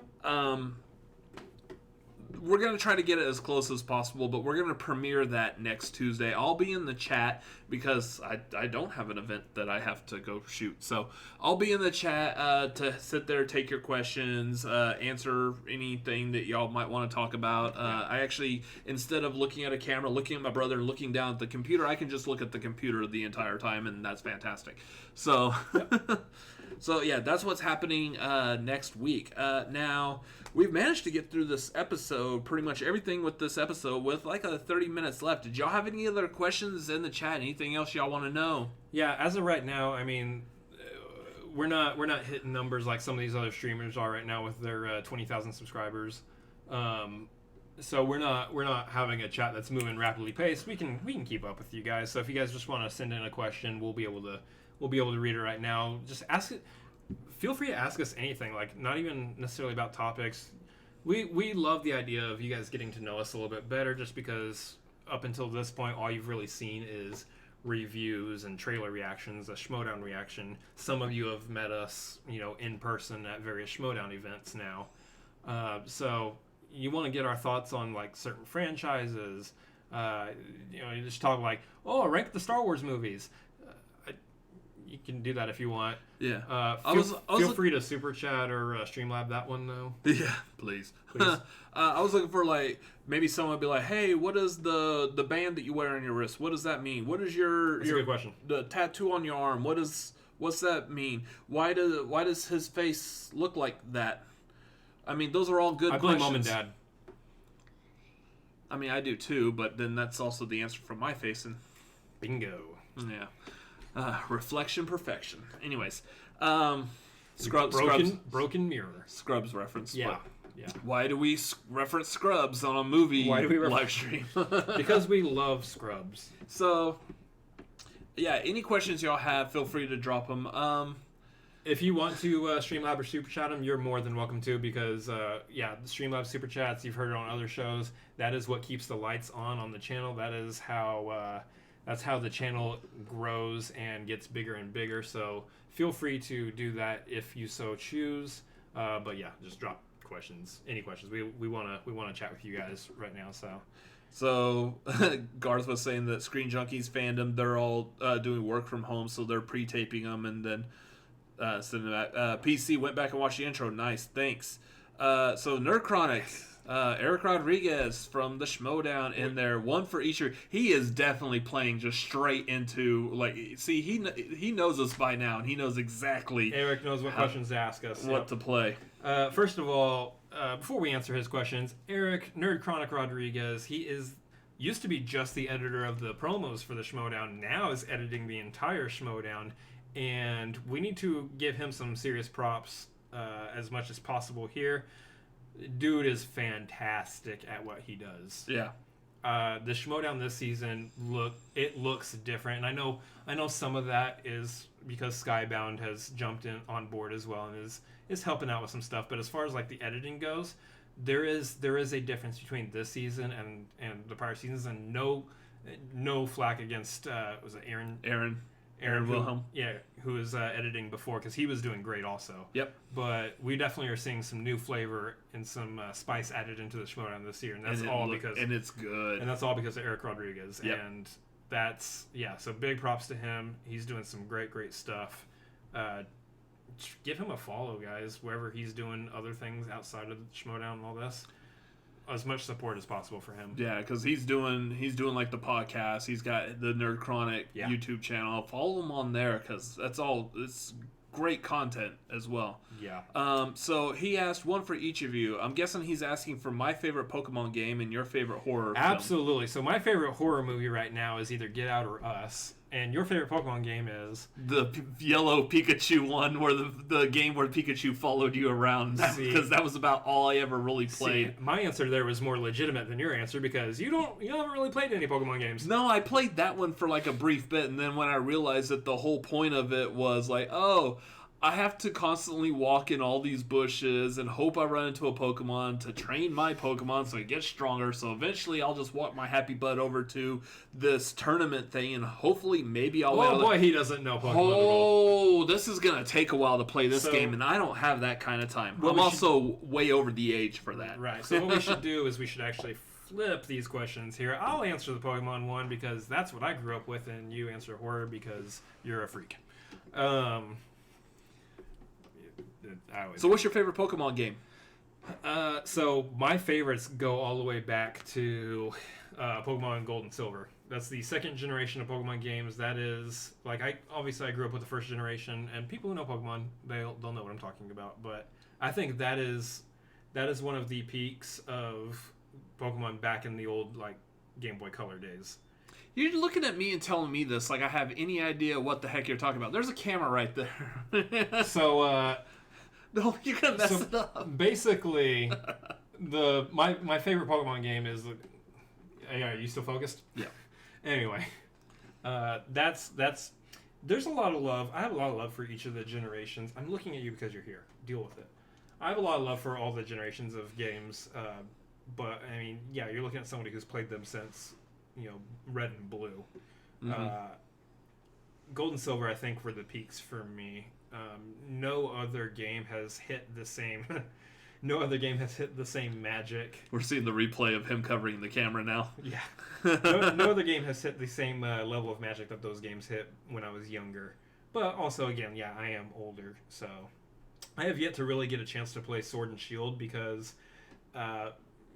all our money has gone into travel and equipment for the YouTube channel and seeing movies and all that stuff. I can't afford a Nintendo Switch, is what I'm saying. So playing Sword and Shield is I kind of can't do that right now. I just can't afford the Nintendo Switch at the moment. So if you want to send in some Streamlabs or some Super Chats, probably won't use any of those for Nintendo Switch, but I'm saying probably use those for more stuff for the channel. See, Garth McMurray did put in a Streamlabs. He put the dollar Streamlab in there. It's like, okay, here's $1 for you. Don't forget, that's a whole 50 cents each. Spend it wisely. Maybe a nice gumball. I do like gumballs. Question: with your special effects and other antics for your Schmoedown reaction videos, do you think you will win Reactor of the Year this time? Oh, let's come back to that in a second. I gotta finish answering Eric's question. Favorite horror movie? I know mine for the most part. I think I jump between either The Thing, the 80s The Thing. That's not a movie that Christian's seen. Yeah. Still. Or it might be, I also would probably say the original Dawn of the Dead, the George Romero one. Mm-hmm. I love both of those movies. And then I also have like a very, very soft spot for Evil Dead. And pretty much that whole franchise. I mean, you run around here all day shouting, "Here's my boomstick!" Yeah, I mean, I could sit here and just start naming off like all the horror movies that I absolutely love. Or you could actually also see what my taste in movies are by checking out the Letterboxd account. So I'm on Letterboxd, Robert Adams MLP. Nice. Give me a follow over there. I spent probably a good couple of weeks listening to live streams and stuff, just adding movies on there frantically. Here's the movies I've seen, and I so need to do that. I just need to while I'm watching things because I'm so far behind on my Letterboxd right now. You can follow me. This chair is not comfortable. No, not for 2 hours. If you can find me, you can follow me. My Letterboxd is very bare right now still. I've done a couple things. But there's a hint. If you can find me. Yeah, if you can find him, you can find me. But, yeah, that's something I need to work on too. But, yeah, The Thing. Here's the thing. Here's the thing about The Thing. I, like Christian, also have not seen The Thing. Yes, I'm freely admitting that here because there's a higher likelihood that I'm going to end up seeing The Thing before Christian sees The Thing. Yeah, but you also just don't like horror movies. Yeah, and I generally don't like horror movies. But the thing is you've seen enough horror movies, or you've seen enough clips from The Thing at this point. You know what's in that movie. Yeah. It's kind of hard to be in a movie space at all and not see at least the defibrillator clip. Yeah. You can't avoid that one. So the question right now is, do I want to just watch it on my own, or do I want to wait till, say, I know Christian's talked about doing we'll watch along on SCN at some point. Yeah. I don't know if that's going to happen. I don't know if he's changed his mind on that yet or not, but I kind of wanted to hold out and maybe wait till he does that because I would love to watch The Thing the same time Christian watches The Thing for the first time, just because that'd be fun. Mm-hmm. But if they could, maybe if they could even pull off an actual screening of it, say at ArcLight or something, and we're able to be in LA at that time, I would love to go to something like that too. I'm totally on board for that. I don't like horror movies, but I will watch. I will do that. And I would be down for seeing that movie on the big screen. I've never watched it on the big screen for sure. So yeah, that's probably going to be my favorite horror movies. Real quick, I want to go back to Garth's question, but PC just dropped MLP because it said that it's Robert Adams MLP. MLP stands for Method Living Productions. That is my brother's video production company here in Austin. Cinefanatics as a channel as a whole kind of falls under that right now for us business wise. Mm-hmm. So that's. Method Living Productions is essentially the parent company of everything. Yeah. So if you see... I'll let you talk about it. That's okay. If you see Method Living Productions, look at the logo. You can tell the Cinefanatics logo is a portion of that. But yeah, feel free to plug your company. So if you ever find yourself in Austin and need some video work done, Method Living Productions for all your video needs. Or if you're not in Austin and you want to pay for someone to fly out of Austin too. I do get paid for travel. That'd be perfectly fine. You don't want to pay that though. Yeah. I do a lot of so I'm doing a lot right now. I'm really building cred by doing a lot of freelance with some other people, which is again the issue that we're running into next Tuesday. Is I'm actually at a corporate event, shooting a corporate event with somebody else, kind of building that cred for my name and for my own company, doing that as well. Really getting into the wedding game. So there's a lot of fun stuff I'm actually doing with the video production, and a lot of fun stuff coming later. I know I want to build up my personal YouTube channel again off the back of Method Living Productions as well, because I want to kind of do it on the entrepreneurial side. How are you building a business, and what that looks like for somebody who has severe ADD and can't focus on a dang thing during the day. Or during a live stream. So there's a lot of fun stuff I want to do with that I'm still kind of working on the bones, the structural system of. But yeah, let's go back to Garth. So Garth asks, question: with your special effects and other antics for your Schmoedown reaction videos, do you think you'll win Reactor of the Year this time? Well, that'd be a dang great thing, wouldn't it, Garth? So, I mean, that's the thing I think that we've been trying to do, and that's the thing with Shut up, Jake. I didn't see what his comment was. He said Meth Lab Productions. Yeah. Well, I mean, that's better than what JTH said, so. That's true. We're not going to talk about that. So,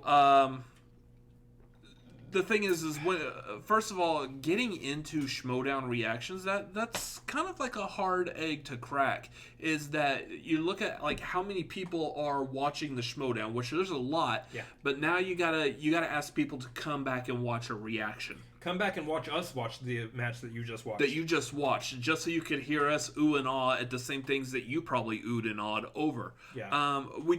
The thing is with doing a reaction, you kind of hope that maybe you're getting you're giving people some insight onto your experience, your thoughts, your feelings by doing, like, say at the beginning we talk about who's playing and who do you have winning this match, and then at the end we kind of recap everything and just what our thoughts and feelings on the match, the post credit scenes, the scenes and everything. whatever additional scenes.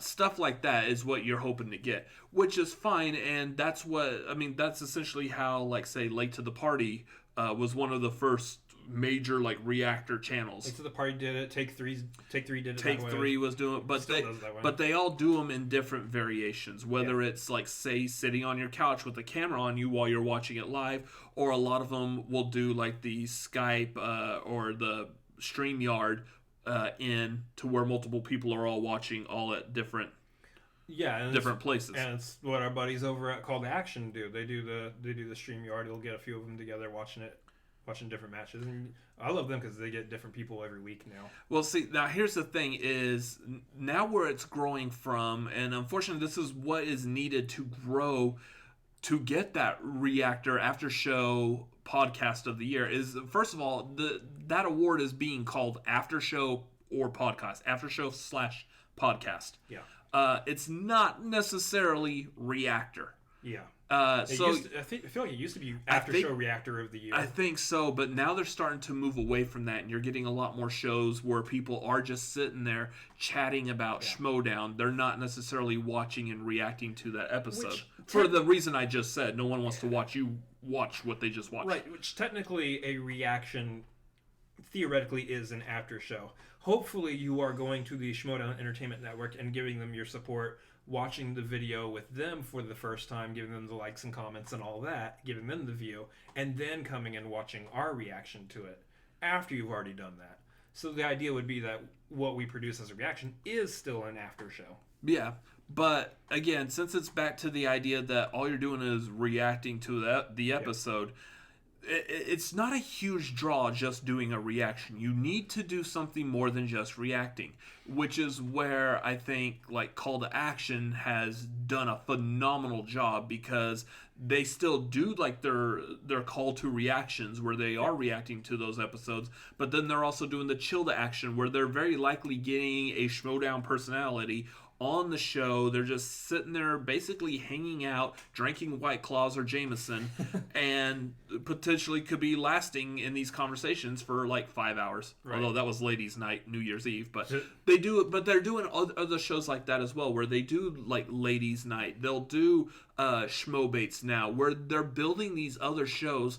They're still lightly tied to Schmoedown, but they're developing their own characters, their own personalities, and they're creating content that people want to see, instead of just you come over to our channel and watch us watch the thing that you just watched. And so that's the landscape now. That's what you have to do if you want to even be remotely considered for that award. You have fan favorites. Like you have people like JTH and Albert and Take Three, all these individuals who were watching, a lot of them got nominations, some didn't. Mm-hmm. But these are all individuals that you see consistently, pumping out these Schmoedown reactions. Well, that's the thing, and the consistency needs to be something in there as well. Because, this last time we didn't see Late to the Party. Late to the Party did, maybe 3 reactions. 3 or 4 reactions the whole year. Yeah. So, therefore, they weren't consistent with it. They didn't get the nomination. Which sucks, because this was the first time that the rundown was taken out of contention. Yeah. And Late to the Party just had... Every time that they've been nominated, Rundown has also been in there, and Rundown has won every single time. Right. So I would like to see Late to the Party get that. If Late to the Party was in there this past time, they would have easily gotten it hands down. It's like, can we give a lifetime achievement award to some reactors who aren't necessarily consistently doing it anymore, but still deserve to be recognized from back in the day? So the question for us though, was, could we be nominated? Could we win it? I'll be honest, even from this standpoint, I think how you saw the rundown, nailed down that award every year that it was in contention.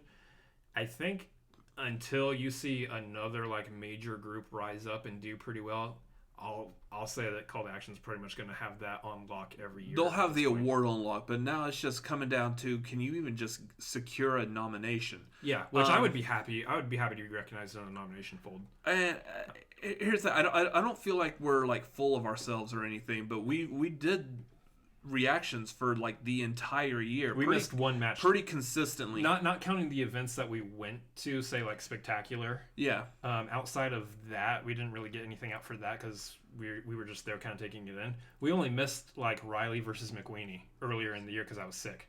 Yeah. And we just wanted to watch it. So, I mean, we're doing these consistently. I feel like we're doing it with like good quality. I mean, the effort that it takes to go in, like if I do any special effects or little funny graphic things, that stuff takes time and effort, and I'm hoping that something like that would help you secure a nomination come the end of the year, at least the nomination. The key to that though is that people have to see you in order to see that stuff that you're doing with the video. So here's where you guys can come in for us, because we would love to at least receive a nomination come this next year. Let people know about us, share us, tell people about the Cinefanatics. You know, Cinefanatics are doing great work over there, because that's how this channel even grows, even beyond say talking about Streamlabs and Super Chat.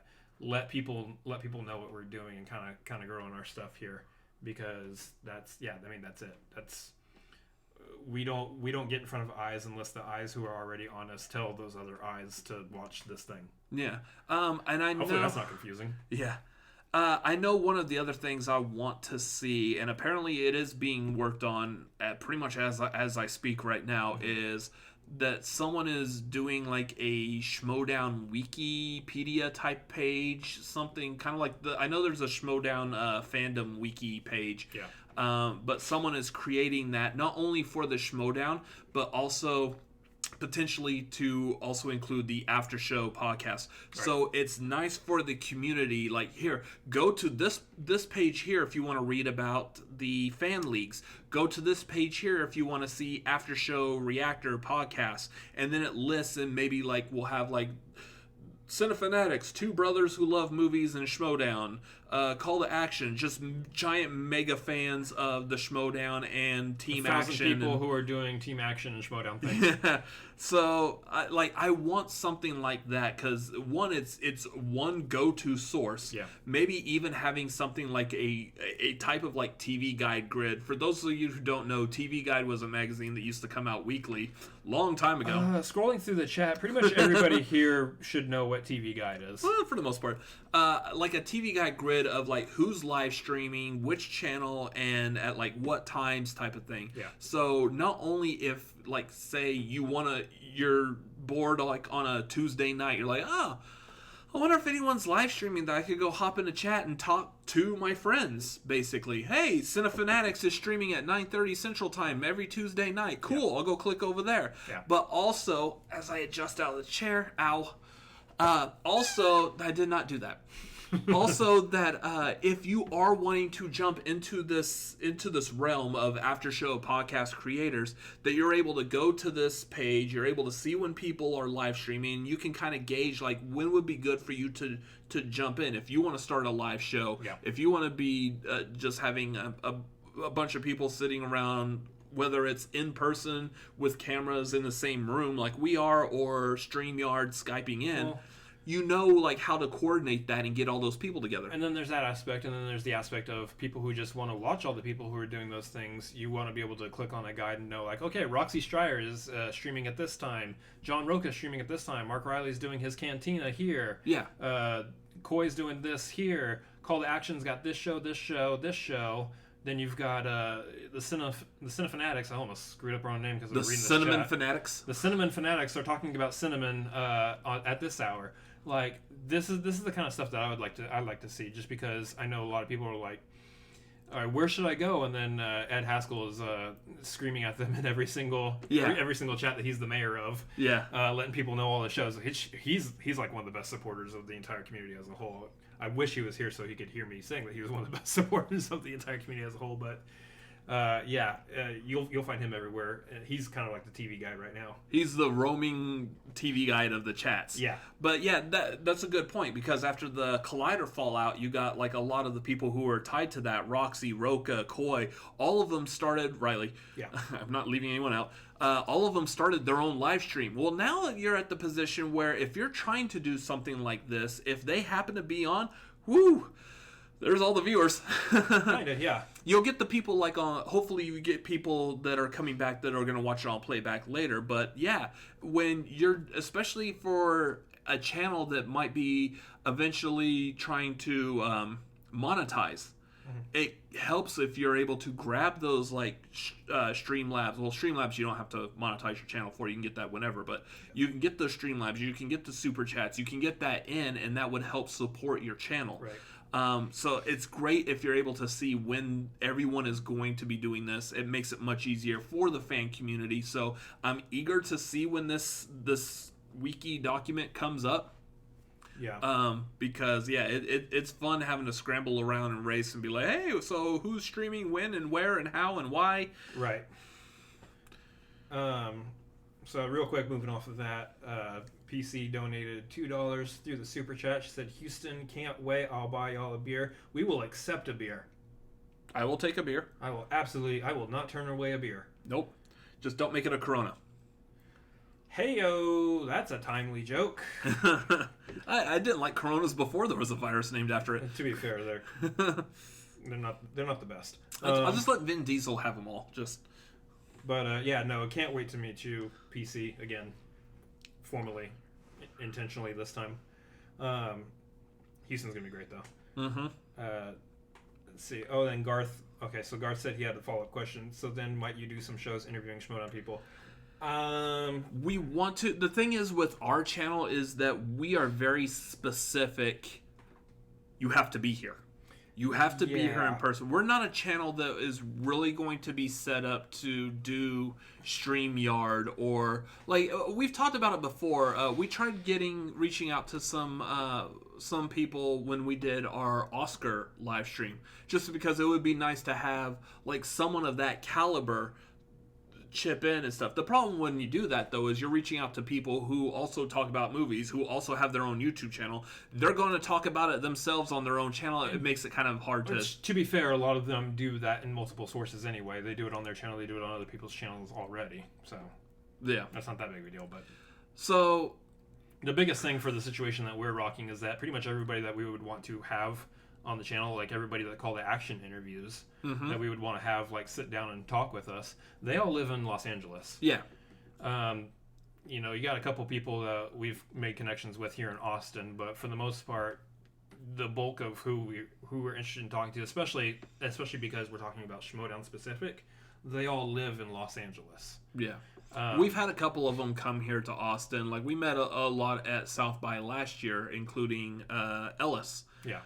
When we did the video announcing that Ellis was going to be doing stand-up in Houston and that we were planning our Houston meetup around that. Yeah. So that was there. We met Scott Mance at that. We met a couple other like Schmoedown people around there. Rachel Silverstreamy's come to Austin. Video Drew was going to come here for South by, but she's decided to not come to Austin. She was still going to come even though South by was canceled, but then she decided for health reasons, I'm just not going to go, which is great. She's she's making good decisions for herself as well. But yeah, it was gonna be fun because we were talking about trying to get her on a couple of reactions, maybe one of these also. So, but I mean, even so, we've had Jake. Jake has been here as well. So he's come in. He's joined us on chair and couch over here and did a reaction with us. He apparently owns our chair now. Yeah, he's coming back again apparently, so we'll probably get him back on something or another. We'll see. Danny from Call to Action, she lives in Corpus Christi. She's coming up here for work and stuff. It sounds like I don't know if she was moving up here or something. I have no clue. Yeah, I wouldn't be dropping that all over the place because I can't confirm that or deny it. I don't know, but yeah, she was coming up to Austin to visit, so we might be able to get her to come do something as well. So yeah, I mean, I want to reach out to people when they're physically here, but I kind of just want to keep it them physically here. That's true. We have put out the conversations though about being able to like interview people and whatnot through like those a StreamYard type thing, and that might be something we might have some more conversations about and look into. But for right now, we're pretty good where we're at. Who knows what the future may hold? I'm not gonna say yes or no to that down the line. Yeah. So PC's trying to tell us that we need to move to LA in order to do all that. Which, that's all well and good, but you're talking about moving to Los Angeles. Yeah, we can barely afford to live in Austin. Austin's prices are already going up. Los Angeles is way more expensive than Austin. If you want to jump in that Streamlab and Superchat, yeah, we still won't be able to move to LA. We're not trying to go over the top here asking for money, but I mean, these conversations just all happen to be revolving around the one key factor: money. Right. So, yeah, I mean, I wouldn't mind going out there. There's also the part of me I'm kind of sentimental about Austin. I kind of grew up here. You were actually born here. Yeah. So, I mean, here's the thing. Like, if the career path requires it and says, yeah, hey, LA would be a great choice, a financially sound decision for you guys to make. All the stars align, says, yep, LA, move to LA. I'm not opposed to it. It's just for the foreseeable future. That's not a financially sound decision. No, I'm not up and packing stuff out to LA right now, because that will not be fun. We'll live under an overpass. Yeah. But yeah.